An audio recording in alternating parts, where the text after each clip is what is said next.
North Korea has carried out another high-profile weapons drill, test-firing 2 strategic long-range cruise missiles in what it described as a demonstration of nuclear combat preparedness amid rising regional tensions. According to the state-run Korean Central News Agency, KCNA, the launches were conducted on Sunday over the Yellow Sea, west of the Korean Peninsula, under the direct supervision of leader Kim Jong-un. The exercise was aimed at assessing the combat capability and counter-offensive readiness of long-range missile units as Pyongyang continues to warn against what it views as escalating military pressure from the United States and South Korea. KCNA reported that the cruise missiles remained airborne for more than 2 hours before accurately striking their designated targets at sea. State media released footage showing the missiles being launched and impacting targets, underscoring what officials described as the reliability and effectiveness of the weapons system. Kim Jong-un expressed great satisfaction with the results of the drill and reiterated his commitment to the unlimited and sustained development of North Korea's nuclear combat forces, according to the report. South Korea's Joint Chiefs of Staff, JCS, confirmed the launches, saying it detected multiple cruise missiles fired at around 8 a.m. local time from the Sunan area near Pyongyang. The South Korean military said it remains on heightened alert and is closely coordinating with the United States to monitor developments and respond to any potential provocations. Pyongyang framed the missile test as a defensive measure. KCNA said Kim emphasized that verifying the reliability of the country's nuclear deterrent was a legitimate exercise of its right to self-defense and war deterrence, particularly in response to what North Korea considers growing external security threats. The comments were reported by Agence France-Presse, AFP, which noted that North Korea often portrays such weapons tests as reactions to joint U.S.-South Korea military activities. The timing of the launch comes shortly after North Korea revealed progress on what it claims will be its first nuclear-powered submarine. Last week, KCNA published images of Kim inspecting a large submarine under construction in an indoor facility, accompanied by senior officials and his daughter, Kim Joo-ae. Pyongyang has suggested the vessel could eventually be equipped with nuclear-capable missiles, a development that would significantly expand its maritime strike capabilities. Kal Malak Yahweh, Wa Yahushai, Bahashem Rachak Wadash. Double honors to the elders of GMS Ruel, blessings unto those men, and blessings and salutations to the Akim out there in truth, pushing this word in all sincerity and in honesty. With that being said, Shalom Israel Barakatah. Today's lesson, the weak are now strong.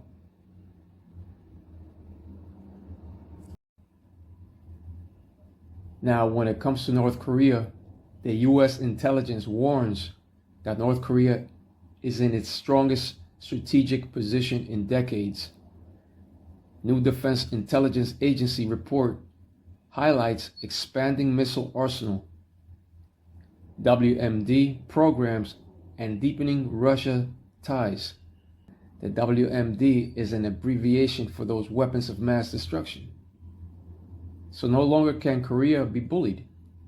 They have officially leveled the playing field in the possession of nuclear capability and of the possession of other weapons.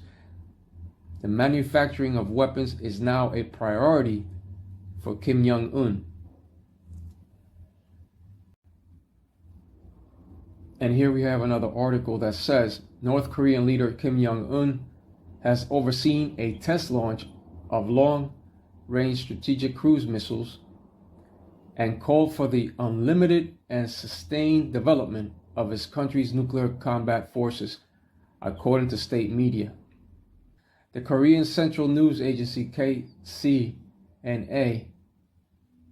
reported on Monday that Kim expressed satisfaction as the cruise missiles flew along their orbit set above the sea west of the Korean peninsula and hit their target. You see?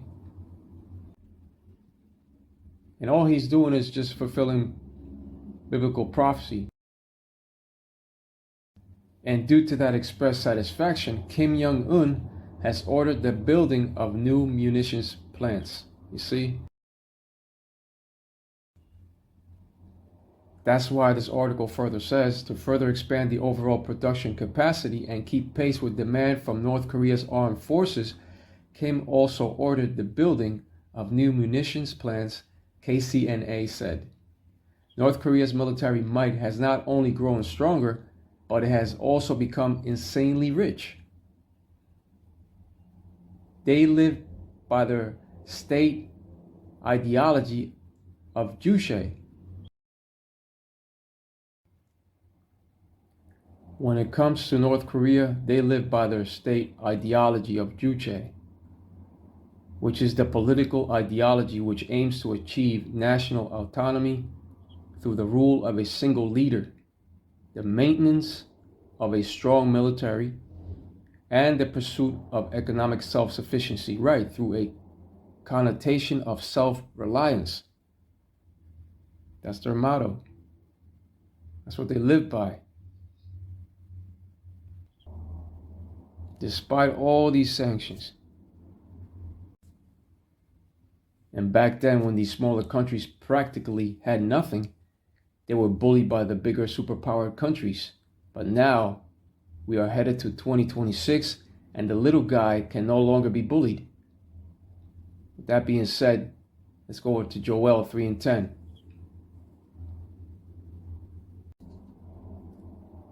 Joel 3:10, beat your plowshares into swords and your pruning hooks into spears. Let the weak say, I am strong. Right, let the weak say, I am strong. This is in reference to smaller countries such as North Korea and Iran possessing nuclear capability. And these nations are also strong due to the trade support and backup of these other superpower nations such as Russia and China. North Korea itself, in that trade agreement, is shipping weapons to Russia, according to South Korea's intelligence reports. And even though Esau Edom weakens the nations through their sanctions, these smaller countries are no longer weak, but strong in possessing nuclear capability, drones, and other sorts of military weaponry. These countries are now helping one another.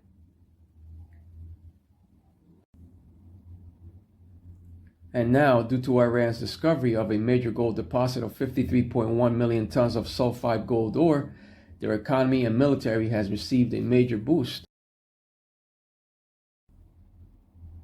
That's why Iran is now developing unconventional warheads for ballistic missiles, according to this news source.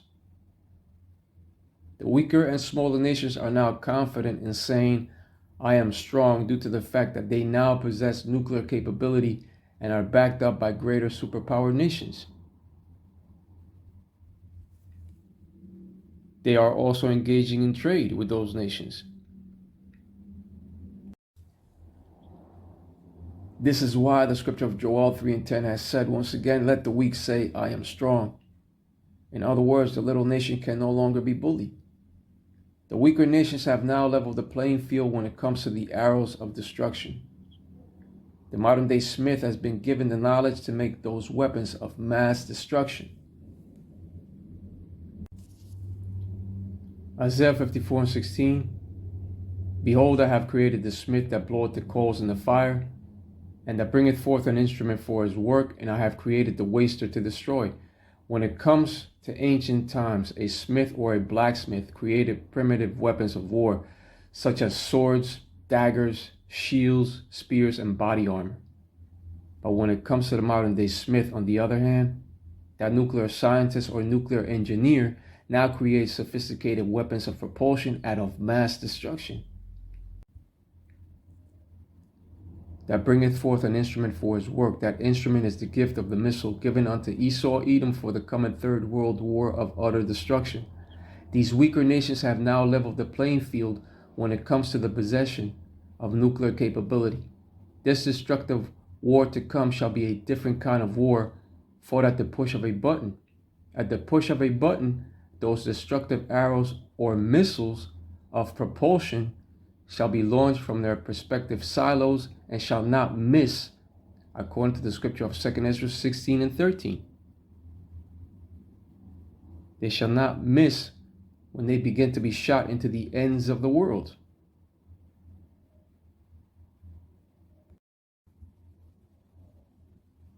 Second Esdras 16 and 13. For strong is his right hand that bendeth the bow. His arrows that he shooteth are sharp and shall not miss when they begin to be shot into the ends of the world. The day cometh when these sharp arrows shall be shot into the ends of the world. The ends of the world is in reference to modern day Babylon the Great, which is America. These 200 million missiles shall not miss, and neither shall they break their ranks in flight. These swords that shall be bathed in heaven, according to that scripture of Isaiah 34 and 5, shall fall upon modern day Idumea. And Idumea is a Greek way of saying Edom and represents modern day America. Modern day Babylon the Great shall become the lake of fire once those arrows are let loose out of their silos. When it comes to those swords of the Lord taking flight, none shall be brought down, none shall malfunction, and none shall miss to hit their strategic targets. Because the Spirit of the Lord, Yahweh Bahashem Yahushai, shall be guiding them to strike all their strategic targets. They shall not miss. Not even a golden dome shall help.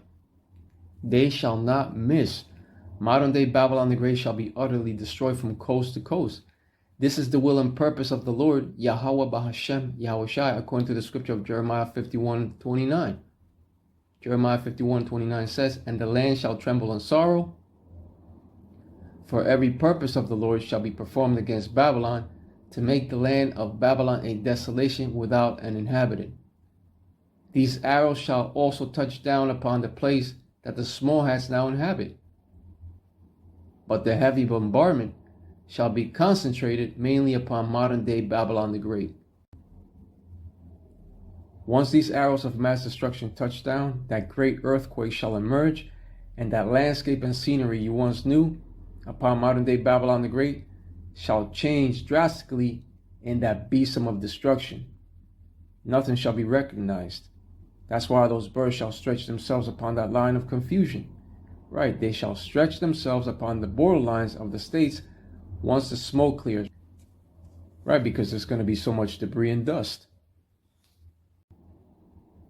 When it comes to those mighty men, they shall be awakened to bring about the weapons of the Lord's indignation, which speaks of his righteous anger.